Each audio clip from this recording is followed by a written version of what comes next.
Hi, and welcome back to the Cheeky Crypto Podcast. My name's Chris, and it's fantastic to have you back with us for another podcast video. And in today's video, we're going to have a look at USDC. We're going to have a look at the traditional banking sector and see why its failure is happening and how it's impacting the crypto space and what to expect moving forward, more importantly. So yeah, if you enjoy this sort of content, mash up the like button, subscribe if you haven't subscribed already, tapping that bell, selecting all the notifications so you never miss a video. This is definitely one you're going to want to stick around till the end for.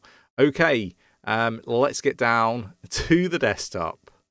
So it's just another day in cryptocurrency, and a stable coin has depegged. And look, I want to sort of go over a lot of the stuff that we discuss on this channel, stuff we were discussing before we got to this point where we are now and so forth. So look, USDC is down 8.78% at the time of recording this video at 0.9122, ranked 5th by market cap. Look, my biggest concern, and I vocalized this, and I've got a lot to say in this video, right? So my biggest concern when we had the news surrounding BUSD, again, I think this actually was initiated from Circle, to be honest with you, which is rather interesting when we look at where Circle is positioned right now and USDC. So my biggest concern when we had all this news around BUSD and not being able to mint anymore was that people were going to move from BUSD and they were going to go into other stable coins like USDT, USDC. Now, my go-to stable coin was BUSD before, obviously, the news with BUSD. So I vocalized that this was a concern that I had, and I talked a lot about risk management. I talked about asking yourself whether you needed to hold that risk of holding a stable coin. Make sure you understand the risks involved with each stable coin, because stable coins, there are different types and so forth. So like my first question to people asking me, what stable coin should they move from BUSD to, was, look, do you need to be holding stable coins is the first question you need to be asking yourself. And if you want to learn more about risk management, we do have a course on 𝗕𝗘𝗪𝗂𝗀.com. Super great value, pretty cheap, to be honest. I think risk management is, and should be the backbone of every investor. So it's really important to go check it out. There's people that have done very, very well. They've picked the altcoins with the biggest gains, done tremendously well. They've traded the market impeccably, but because they had no risk management or a very low level of risk management, they lost all of their money. This could be by leaving it on FTX exchange, for example, or another exchange that collapsed. If you make $1 million trading the market impeccably, but you had all 100% of your portfolio on FTX, then that's really on you. That's poor risk management. You should only have a percentage of it on that exchange. So look, I talk about risk management. I think it should be the backbone. If you don't understand risk management and what I'm talking about here, go check out the course. It's cheap as chips. I think it's definitely worth doing. And it give you a bit more understanding of what the risks are. So there's risk holding crypto on an exchange. There's risk holding stable coins on an exchange. How many risks do you hold? Do you need to hold those risks, and so forth? So look, this stuff's really important. Go check it out. But after BUSD, my stable coin of choice was USDC over USDT. Nick highlighted, obviously, there wasn't many trading pairs on Coinbase, which was a little bit surprising with the members, in the respect that, how can I explain this? Coinbase is a huge supporter of Circle and USDC, yet there's very few trading pairs.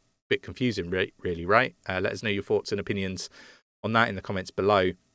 I don't think this is planned or anything like that. I just think that they have exposure to a bank that a lot of crypto companies have exposure to. So we're going to dig into that in more detail. Let's move on.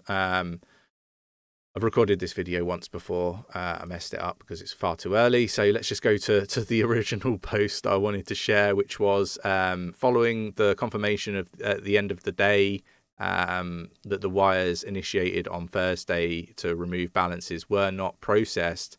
$3.3 billion of the $40 billion of USDC reserves remain at SVB.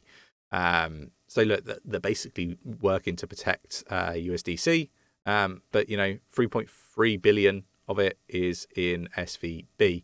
That's what Circle is saying. Now, what they're also saying here, and this is kind of circling to points that I've been raising in previous videos, but maybe better articulated than how I've been articulating it, if I can talk today. Basically, Circle is currently protecting USDC from black swan failure in the US banking system. SVB is a critical bank in the US economy, and its failure without a federal rescue plan will have broader implications for business, banking, and entrepreneurs. So look, I'll come on to my expectations of what I think is going to happen towards the end of this video and what I'm doing. Yeah, but let's stay on point with what's going on here. We've got regulators taking over the bank. I think that's important to highlight. I don't really want to get into the article too much. USDC stablecoin and the crypto market go haywire after Silicon Valley Bank collapses, seeing obviously USDC normal price sank to 89 cents from $1. Ethereum gas fees soared hours after the crypto-tied bank failed. What a surprise. There's a few things to take from this. Obviously, stable coins are tied to traditional banking system, so they're only as safe as the traditional banking system. The other one is Ethereum still has huge problems when it comes to gas fees, and that's why I think layer 2s are going to do really well, not just on Ethereum, but on many chains, because as soon as there's a load of volume, the gas fees just become extortionately high. Coinbase pauses conversions between USDC and US dollar as banking crisis, I guess, rocks cryptos, how I'm going to say it. One thing that we need to just cover off here. So this individual saying, okay, it's wild. Market seems to be pricing in 100% of the 3.3 billion USDC reserves lost at SVB. So yeah, look, it's saying that basically it should be 91 cent, 97 cent fair value based on 3.3 billion reserves. However, it looks like uninsured depositors at SVB can expect to get back 80 cent on the dollar. So this means that USDC's reserves will get 20% haircut, 660 million, not 100% of the 3.3 billion. I don't know how true this is, but it's something to take into the consideration. My personal view is that USDC will be fine. It will get back to peg, and I think overall there's a lot of panic because there's a lot of uneducated people investing in cryptocurrency that are not financially literate and probably not fit to even do my shoelaces up. But I think that you've got to take the overreaction as just part of the crypto space, in my opinion. The final thing that I want to talk about is where we're heading, and kind of what I'm doing. So I have a concern, MicroStrategy. I'm hearing rumors that they might have some exposure to the bank, Silicon Valley Bank, and they hold an awful lot of Bitcoin. So complete speculation. But I just want to put it out there that this bank is very much tied to crypto, and there could be many different risks and associations with that particular bank and cryptocurrency, not just onboarding and offboarding on some of the exchanges.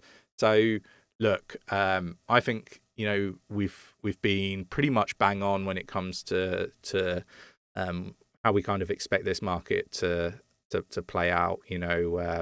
I explained to our viewers, our community, about risk and stable coins, and I made paid content, free content around stable coins a while back, around some of the concerns that I have. I really wanted people to be able to understand the risks of stable coins and understand stable coins in far more detail, the importance of stable coins and all that sort of wonderful stuff. So do jump in the Discord, check all that stuff out. We are doing all this stuff because we want people in the community to be successful, right? And we talk our minds, we talk about how we truly see the market, and it's all in I guess the cause of trying to help people be successful. We quite often go against the narrative because the narrative isn't always accurate, and we get a lot of negativity for that. We don't get as many views because of that. But ultimately, I don't think that we've done anything incorrectly in the way that we've moved through the bear market. I think we have been probably one of, if not the only channels that was highlighting potential opportunities around FTX. We highlighted FTX before zz's tweet came out, made everybody aware of that. We highlighted the opportunities to short Solana at like over $30, FTT before the collapse of FTX. We highlighted BlockFi before anybody even spoke about it. We highlighted concerns around several different exchanges that are under investigation still to this day. And we called the bottom in June. In May, we then said that actually that didn't feel like the real bottom. We expect lower lows. We were ridiculed for that. We then went on to see the new lower low in November come in, which again, we were been 100% accurate on a lot of these things. Around stable coins, we highlighted the risks and the potential of this happening. It kind of has happened, not how we kind of were thinking it was going to, but it was one of the biggest concerns that we had.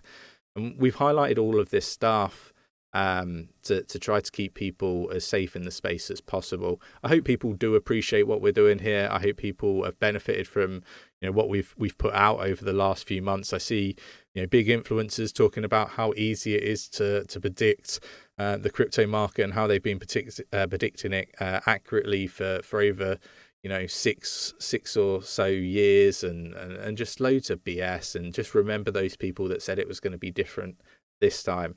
Now, I am one of those people that said it would be different this time, and I think it very much is. So I hope you enjoyed today's video. If you did, mash up that like button, subscribe if you haven't subscribed already, tap in that bell, selecting all the notifications so you never miss a video, and we'll catch you in the next one. Take care.